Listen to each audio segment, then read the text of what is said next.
ಇವತ್ತು ಸಂಜೆ ಬಿಜೆಪಿ ಪಕ್ಷದ ಕಚೇರಿಯಲ್ಲಿ ಶಾಸಕಾಂಗ ಪಕ್ಷದ ಸಭೆ ನಡೆಯುತ್ತೆ. ಸರ್ಕಾರದ ವಿರುದ್ಧ ಹೋರಾಟದ ರೂಪುರೇಷೆಗಳ ಬಗ್ಗೆ ಬಿಜೆಪಿ ಈ ಸಭೆಯಲ್ಲಿ ರಣತಂತ್ರವನ್ನ ಹೆಣೆಯಲಿದೆ.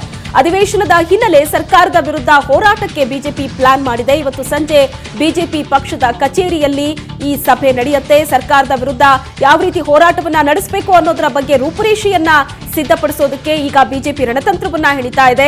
ಅಧಿವೇಶನದ ಹಿನ್ನೆಲೆ ಸರ್ಕಾರದ ವಿರುದ್ಧ ಯಾವ ರೀತಿ ಅಖಾಡಕ್ಕೆ ಇಳಿಬೇಕು, ಹೋರಾಟಕ್ಕೆ ಯಾವ ರೀತಿಯಾದಂತಹ ಪ್ಲಾನ್ ಅನ್ನ ರೂಪಿಸಬೇಕು ಅನ್ನೋದು ಈ ಸಭೆಯ ಪ್ರಮುಖ ಅಜೆಂಡಾ. ಬಜೆಟ್ ಮಂಡನೆಯ ಬಳಿಕ ಸದನದ ಒಳಗೆ ಮತ್ತು ಹೊರಗೆ ಹೋರಾಟವನ್ನ ನಡೆಸೋದಕ್ಕೆ ಬಿಜೆಪಿ ಸಜ್ಜಾಗಿದೆ. ಎಲ್ಲಾ ಶಾಸಕರಿಗೂ ಕೂಡ ಅಧಿವೇಶನದಲ್ಲಿ ಭಾಗಿಯಾಗಬೇಕು ಅಂತ ಬಿಜೆಪಿ ಈಗಾಗಲೇ ಸೂಚನೆಯನ್ನ ಕೂಡ ಕೊಟ್ಟಿದೆ. ಇವತ್ತು ಸಂಜೆ ಬಿಜೆಪಿ ಪಕ್ಷದ ಕಚೇರಿಯಲ್ಲಿ ಶಾಸಕಾಂಗ ಪಕ್ಷದ ಸಭೆ ನಡೆಯುತ್ತೆ. ಬಹಳಷ್ಟು ಪ್ರಾಮುಖ್ಯತೆಯನ್ನ ಪಡ್ಕೊಂಡಿದೆ ಇದು. ಯಾಕಂದ್ರೆ ಅಧಿವೇಶನ ಕೂಡ ಆರಂಭ ಆಗ್ತಾ ಇರೋದ್ರಿಂದ ಆಡಳಿತಾರೂಢ ಮೈತ್ರಿ ಸರ್ಕಾರದ ವಿರುದ್ಧ ಹೋರಾಟವನ್ನ ನಡೆಸೋದಕ್ಕೆ ಬಿಜೆಪಿ ರಣತಂತ್ರ ಹೆಣೆದಿದೆ. ಕಾಂಗ್ರೆಸ್ ಅನ್ನುವಂತ ಏಕೈಕ ಕಾರಣಕ್ಕಾಗಿ ನಾಯಕ ಕುಮಾರಸ್ವಾಮಿ ಈ ಬಗ್ಗೆ ಹೆಚ್ಚಿನ ಡೀಟೇಲ್ಸ್ ಅನ್ನ ಕೊಡ್ತಾರೆ ನಮ್ಮ ಪ್ರತಿನಿಧಿ ರವಿ ಶಿವರಾಮ್. ರವಿ, ಇವತ್ತು ಶಾಸಕಾಂಗ ಪಕ್ಷದ ಸಭೆಯನ್ನ ಕರೆದಿದೆ ಬಿಜೆಪಿ. ಪ್ರಮುಖವಾಗಿ ಮೈತ್ರಿ ಸರ್ಕಾರದ ವಿರುದ್ಧ ಯಾವ ರೀತಿ ಹೋರಾಟವನ್ನ ಮಾಡಬೇಕು, ಯಾವ ರೀತಿ ಇಕ್ಕಟ್ಟಿಗೆ ಸಿಲುಕಿಸಬೇಕು ಅನ್ನೋ ನಿಟ್ಟಿನಲ್ಲಿ ರಣತಂತ್ರವನ್ನ ಹೆಣಿತಾ ಇದೆ. ಹಾಗಾದ್ರೆ ಬಿಜೆಪಿ ಕೈಯಲ್ಲಿರುವಂತಹ ಪ್ರಮುಖ ಅಸ್ತ್ರಗಳು ಏನು? ಶ್ವೇತಾ, ವಿಧಾನಸೌಧದಲ್ಲಿ ಇವತ್ತಷ್ಟೇ ಮಾತನಾಡಿದಂತ ಬಿಎಸ್ ಯಡಿಯೂರಪ್ಪನವರು ಒಂದು ವಿಷಯವನ್ನ ಹೇಳ್ತಾ ಇದ್ರು.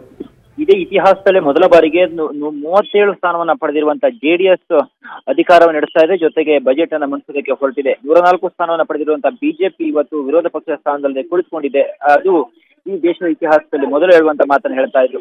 ಅಫ್ಕೋರ್ಸ್ ಇದ್ರ ಬಗ್ಗೆ ಯಡಿಯೂರಪ್ಪ ಅವರ ಮಾತಿನ ಸ್ಟೈಲ್ ಅನ್ನು ನೋಡಿದ್ರೆ ಗೊತ್ತಾಗುತ್ತೆ. ಬಿಜೆಪಿ ನಿಶ್ಚಿತವಾಗಿಯೂ ಮೈತ್ರಿ ಸರ್ಕಾರದ ವಿರುದ್ಧ ಹೋರಾಟಕ್ಕೆ ಏನೆಲ್ಲ ರೂಪುರೇಷೆಗಳನ್ನ ಹಾಕೊಳ್ಬೇಕು ಅನ್ನುವಂತ ಪ್ಲಾನ್ ಅನ್ನು ಈಗಾಗಲೇ ಮಾಡ್ತಾ ಇದೆ.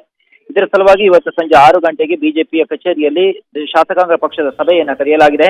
ಪ್ರಮುಖವಾಗಿ ಶಾಸಕರಿಗೆ ಈ ಬಗ್ಗೆ ಒಂದು ಮಾಹಿತಿಯನ್ನ ಕೊಡ್ತಾರೆ. ಒಂದು, ರೈತರ ಸಾಲ ಮನ್ನಾವನ್ನ ಮಾಡ್ತೇನೆ ಹೇಳ್ಕೊಂಡಿರುವಂತಹ ಕುಮಾರಸ್ವಾಮಿ ಅವರು ಈವರೆಗೂ ಕೂಡ ರೈತರ ಸಾಲ ಮನ್ನಾದ ಬಗ್ಗೆ ಯಾವ ರೀತಿಯಾದ ಒಂದು ನಿಲುವನ್ನು ತಿಳಿದಿದ್ದಾರೆ ಹೇಳುವಂಥದ್ದು ಗೊತ್ತಿಲ್ಲ. ಸಾಲ ಮನ್ನಾ ಆಗತ್ತೆ ಹೇಳುವಂಥದ್ದಷ್ಟೇ ತಿಳಿತಾ ಇದೆ. ಆದ್ರೆ ಸಂಪೂರ್ಣ ಸಾಲ ಮನ್ನಾ ಆಗತ್ತೋ ಅಥವಾ ರಾಷ್ಟ್ರೀಕೃತ ಬ್ಯಾಂಕ್ನಲ್ಲಿರುವ ಎಲ್ಲಾ ಸಾಲವನ್ನ ಮನ್ನಾ ಮಾಡ್ತಾರೋ, ಜೊತೆಗೆ ಖಾಸಗಿ ಸಾಲವನ್ನ ಕೂಡ ನಾನು ಮನ್ನಾ ಮಾಡ್ತಿರುವಂತ ಮಾತನ್ನ ಅವರು ಈ ಹಿಂದೆ ಧರ್ಮಸ್ಥಳಕ್ಕೆ ಹೋದ ಸಮಯದಲ್ಲೂ ಕೂಡ ಹೇಳ್ತಾ ಇದ್ರು.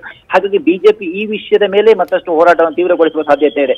ಒಂದು ವೇಳೆ ಸಮ್ಮಿಶ್ರ ಸರ್ಕಾರ ಕೇವಲ 5 ಎಕರೆ ಒಳಗಿನವರ ಸಾಲವನ್ನ ಮನ್ನಾ ಮಾಡಿದ್ರೆ ಅಥವಾ ಚಿಕ್ಕ ರೈತರ ಸಾಲವನ್ನ ಮನ್ನಾ ಮಾಡಿದ್ರೆ ಬಿಜೆಪಿ ನಿಶ್ಚಿತವಾಗಿ ಇದೊಂದು ಹೋರಾಟವನ್ನ ಮಾಡೋದ್ರಲ್ಲಿ ಯಾವುದೇ ಅನುಮಾನ ಇಲ್ಲ. ಈಗಾಗಲೇ ಮೊನ್ನೆ ಬಿಜೆಪಿ ಕಾರ್ಯಕಾರಿಣಿ ಸಭೆಯಲ್ಲೂ ಕೂಡ ಈ ಬಗ್ಗೆ ಚರ್ಚೆಯಾಗಿದೆ. ಒಂದು ವೇಳೆ ರೈತರ ಸಾಲವನ್ನು ಸಂಪೂರ್ಣವಾಗಿ ಮನ್ನಾ ಮಾಡದೆ ಹೋದಲ್ಲಿ ಬಿಜೆಪಿ ಮೈಸೂರಿಂದ ಬೆಂಗಳೂರುವರೆಗೆ ಅಥವಾ ಮಂಡ್ಯದಿಂದ ಬೆಂಗಳೂರು ತನಕ ಪಾದಯಾತ್ರೆಯನ್ನ ಮಾಡಿ ರೈತರ ಗಮನವನ್ನ ಮತ್ತು ರಾಜ್ಯ ಸರ್ಕಾರದ ಮೇಲೆ ಒತ್ತಡವನ್ನ ಹೇರುವಂತ ಪ್ರಯತ್ನವನ್ನ ಮಾಡುತ್ತೆ. ಆದ್ರೆ ಇವತ್ತು ಶಾಸಕಾಂಗ ಪಕ್ಷ ಸಭೆಯಲ್ಲಿ ಈ ಎಲ್ಲ ವಿಷಯಗಳು ಚರ್ಚೆ ಆಗತ್ತೆ. ಇನ್ನೊಂದು ಪ್ರಮುಖವಾದ ಅಂಶ ಅಂದ್ರೆ ಬಿಜೆಪಿ ಈ ಬಾರಿ 104 ಸ್ಥಾನಗಳನ್ನ ಗೆದ್ದಿದೆ. ಅದರಲ್ಲಿ ಬಹುತೇಕರು ಹೊಸಬರೇ ಆಗಿದ್ದಾರೆ. ಅಂದ್ರೆ ಎಲ್ಲ ಹೊಸ ಮುಖಗಳೇ ಆಗಿರೋದ್ರಿಂದ ವಿಧಾನಸಭೆಯ ಒಳಗಡೆ ಹೇಗಿರಬೇಕು, ಹೇಗೆ ಸರ್ಕಾರದ ಮೇಲೆ ನಾವು ವಾಗ್ದಾಳಿಯನ್ನ ಮಾಡಬೇಕು, ನಮ್ಮ ಭಾಷೆ ಹೇಗಿರಬೇಕು, ನಮ್ಮ ನಡವಳಿಕೆ ಹೇಗಿರಬೇಕು, ಸದನದಲ್ಲಿ ನಮ್ಮ ಗೌರವಯುತವಾಗಿ ಹೇಗೆ ನಡ್ಕೊಳ್ಬೇಕು ಅನ್ನೋ ಕುರಿತು ಕ್ಲಾಸನ್ನು ಕೂಡ ಯಡಿಯೂರಪ್ಪನವರು ತೆಗೆದುಕೊಳ್ಳುತ್ತಾರೆ. ಹಾಗಾಗಿ ಇವತ್ತಿನ ಶಾಸಕಾಂಗ ಪಕ್ಷದ ಸಭೆ ಒಂದು ಹೊಸ ಶಾಸಕರಿಗೆ ಒಂದು ಪಾಠ ಮತ್ತು ಮೈತ್ರಿ ಸರ್ಕಾರದ ವಿರುದ್ಧ ತಮ್ಮ ಹೋರಾಟ ಹೇಗಿರಬೇಕು ಅನ್ನೋ ಕುರಿತು ಸಾಕಷ್ಟು ಚರ್ಚೆ ಆಗತ್ತೆ. ಈ ಸಂಬಂಧ ಇವತ್ತು ಸಂಜೆ 6 ಗಂಟೆಗೆ ಬಿಜೆಪಿ ಕಚೇರಿಯಲ್ಲಿ ಸಭೆಯನ್ನು ಕರೆದಿದ್ದಾರೆ.